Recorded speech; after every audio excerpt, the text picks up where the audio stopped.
Question answer hub চেনেলটোলৈ তোমালোকক স্বাগতম জনাইছোঁ। আজি ব্যাকৰণৰ কেইটামান প্ৰশ্ন তোমালোকলৈ লৈ আহিছোঁ। ১ নং প্ৰশ্ন, প্ৰত্যয় কাক বোলে?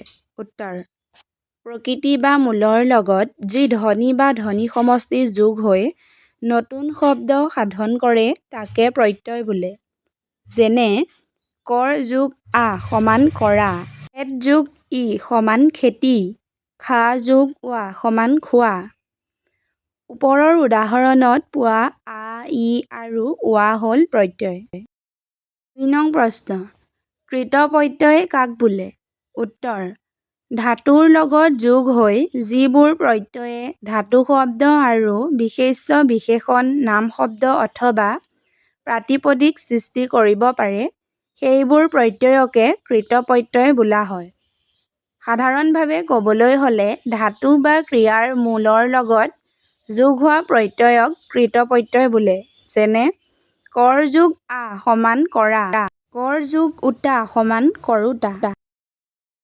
৩ নং প্ৰশ্ন, তদ্ধিত প্ৰত্যয় কাক বোলে? উত্তৰ: প্ৰাতিপদিকৰ লগত যোগ হৈ যিবোৰ প্ৰত্যয়ে নতুন নাম শব্দ সৃষ্টি কৰিব পাৰে সেইবোৰ প্ৰত্যয়ক তদ্ধিত প্ৰত্যয় বোলে।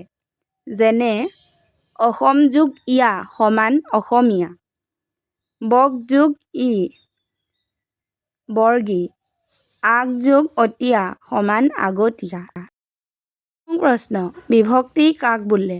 উত্তৰ: সুকীয়া সুকীয়া অৰ্থযুক্ত যিবোৰ ধ্বনি বা ধ্বনি সমষ্টি শব্দৰ লগত যোগ হৈ বাক্যত পদৰ স্থান নিৰ্ণয় কৰে সেই ধ্বনি সমষ্টিকে বিভক্তি বোলে। বিভক্তিৰ প্ৰকাৰ: অসমীয়া ভাষাত বিভক্তি প্ৰধানত ২ প্ৰকাৰ: নাম বিভক্তি বা কাৰক বিভক্তি আৰু ক্ৰিয়া বিভক্তি। নাম বিভক্তি বা কাৰক বিভক্তি কাক বোলে? উত্তৰ: নাম শব্দ পদ ৰূপে পৰিগণিত হৈ বাক্যত ব্যৱহাৰ হ'বৰ বাবে যিবোৰ বিভক্তিৰ প্ৰয়োজন হয় সেইবোৰকে কাৰক বিভক্তি বোলে। নাম শব্দত কাৰক বিভক্তি যোগ হৈ নাম পদ গঠিত হয় আৰু সেই নাম পদে পাৰস্পৰিক বা ক্ৰিয়াৰ লগত সম্বন্ধ স্থাপন কৰি বাক্যত অৰ্থ প্ৰকাশ কৰে। বিভক্তি কাক বোলে?